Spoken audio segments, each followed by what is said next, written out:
Welcome, everyone. You are tuning into Diplomacy and International Relations by Bastian Freiborg. We've got a really complex set of source materials in front of us today, all focused on, well, the new frontier of international relations. We're talking about how cyber diplomacy is changing everything. And the massive shift being caused by artificial intelligence. Exactly. And the governance frameworks that are just struggling to keep pace with all of it. So our mission here is to synthesize this for you, to give you a clear picture of the new rules of the road in the digital world. And hey, if you value this kind of analysis and want to support what we do, please make sure you follow and subscribe. There's also a small monthly subscription option on Spotify or Apple Podcasts for some extra exclusive content. That link is right in the description. The main theme that just jumps out from all this material is the complete digital transformation of international relations. We are so far past cybersecurity being some niche technical topic. Oh, absolutely. It is now completely central to global security, to geopolitics, even just to keeping the lights on.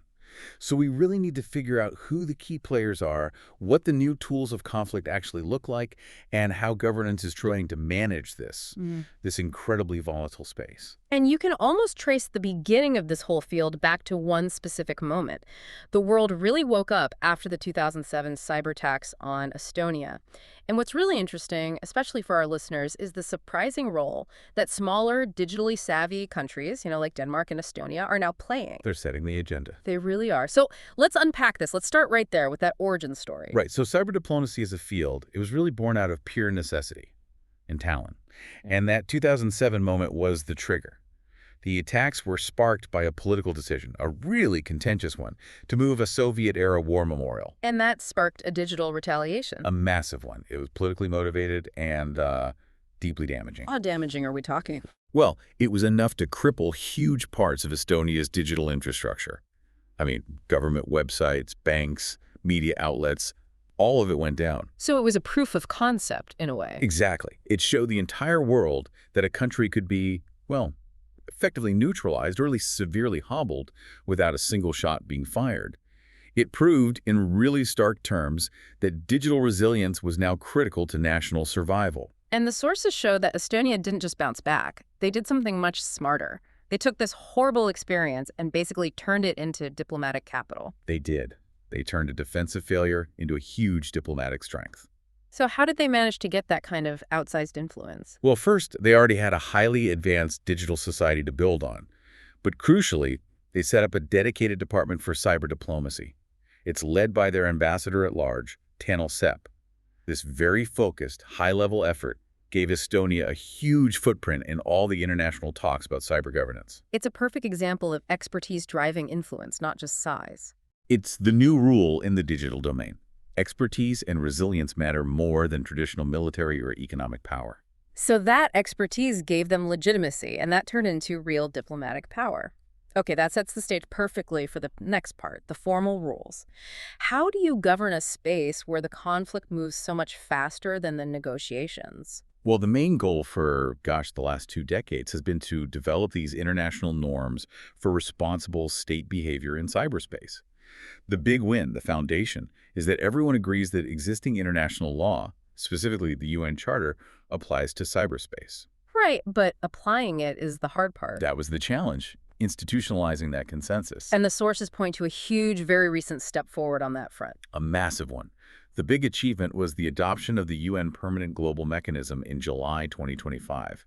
This is huge because after nearly 20 years of really difficult negotiations. 20 years? Why so long? Because things like attribution proving who actually launched an attack and then agreeing on what counts as a state-sponsored act of aggression, it's incredibly difficult, and it risks major geopolitical escalation. So what does a standing body do that the old ad hoc groups couldn't? It changes the entire conversation. It moves beyond just writing down norms. It creates a permanent, institutionalized place for dialogue, for capacity building, and critically, for confidence-building measures. Right. It ensures the conversation is continuous, not just a one-off negotiation every few years. Okay, so that's the UN, the state-to-state approach. But cyber is different. It's not just about governments. Absolutely not. And that's where things like the Paris Call for Trust and Security in Cyberspace come in. It was launched back in November 2018. And that brings in private companies. Exactly. States, yes, but also the private companies who actually build and run the internet, and civil society organizations. You need that combination because at the end of the day, the private sector owns and operates most of this critical infrastructure. And then regionally, you have the EU stepping up. They have something called the EU Cyber Diplomacy Toolbox. Sounds like it gives them some leverage. It does. It gives them a formal playbook for diplomatic, political, and economic responses. That includes sanctions that can be deployed when a member state or critical infrastructure is hit.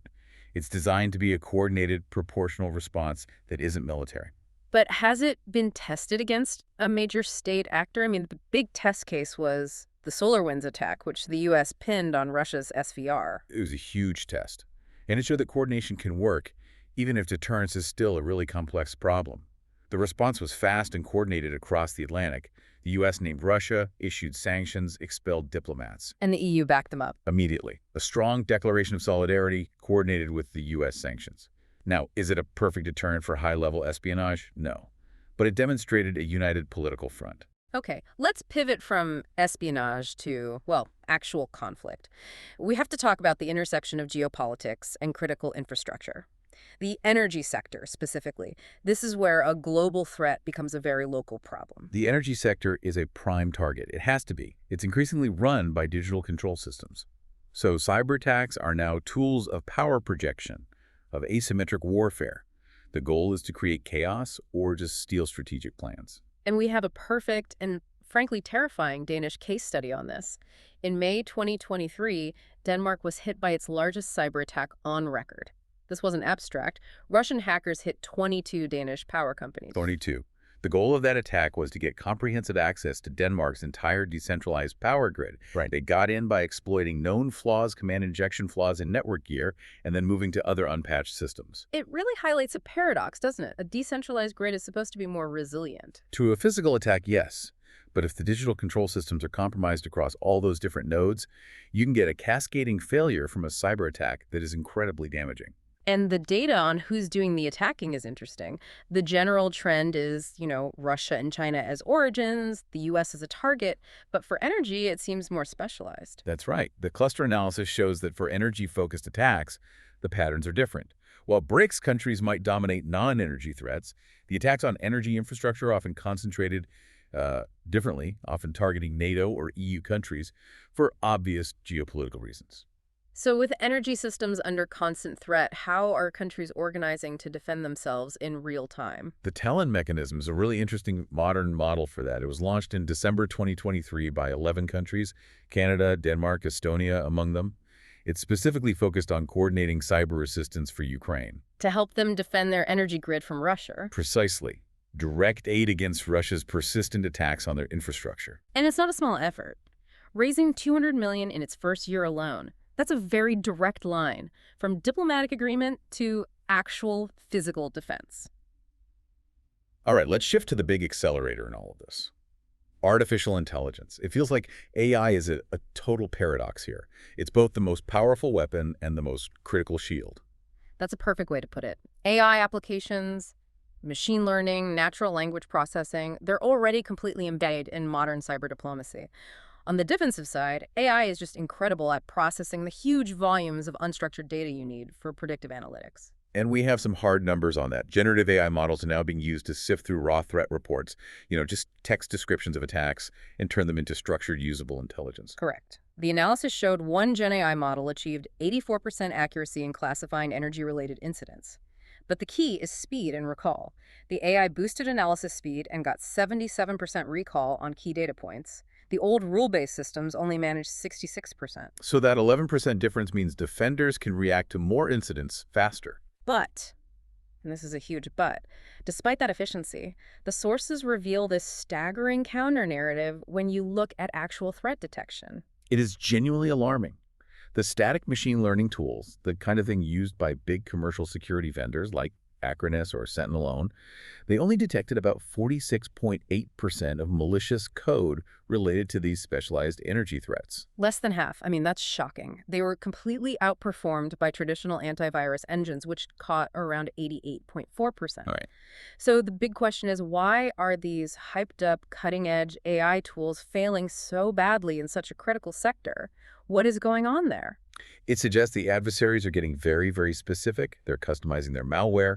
The payloads are low volume, maybe polymorphic, and they're designed explicitly to get around the specific behavioral models that these static ML tools are trained on. They're adapting faster than the defensive models can be updated. And while our defenses are struggling with that, the attackers are using AI without any hesitation. Absolutely. They're using the same large language models we are. We have documented cases. A China-based group called SweetSpectre is using OpenAI models for faster reconnaissance. And it gets more specific, right? Much more. An Iranian-affiliated group, CyberAv is using GPT models to research programmable logic controllers, PLCs. Those are the industrial systems that run water plants and power grids. Another Iranian actor, Storm 081 is using AI to debug their own malware. The implication is pretty clear. With AI agents on both sides, you need some kind of governance framework, and fast. How are we trying to put rules on these things before they just start fighting each other? The NIST Cybersecurity Framework 2.0 is a good starting point. It breaks security into 6 functions: govern, identify, protect, detect, respond, and recover. And researchers are now trying to map different AI agent types, reactive, cognitive learning agents, to those specific functions. Give me an example of that. How does that work in practice? So a simple reactive agent, one that just follows rules, might be mapped to the detect function for real-time anomaly detection. But a more advanced cognitive agent, one that can reason and plan, would be used for higher-level strategy in the govern or respond functions. The idea is to make sure AI isn't just a chaotic black box. So that's about integrating AI responsibly now. But looking down the road, the really big, almost existential threat isn't current AI, it's the quantum threat. That's right. Quantum computing could, in theory, break most of the encryption we rely on today. For everything. Diplomatic cables, military systems, all of our financial transactions. This requires urgent international cooperation on post-quantum crypto standards now, before the threat is fully realized. Which brings this whole conversation right back to where we started, back to the basic rules of the road. The foundational UN norms about critical infrastructure are more important than ever, regardless of the tech. That foundation is everything.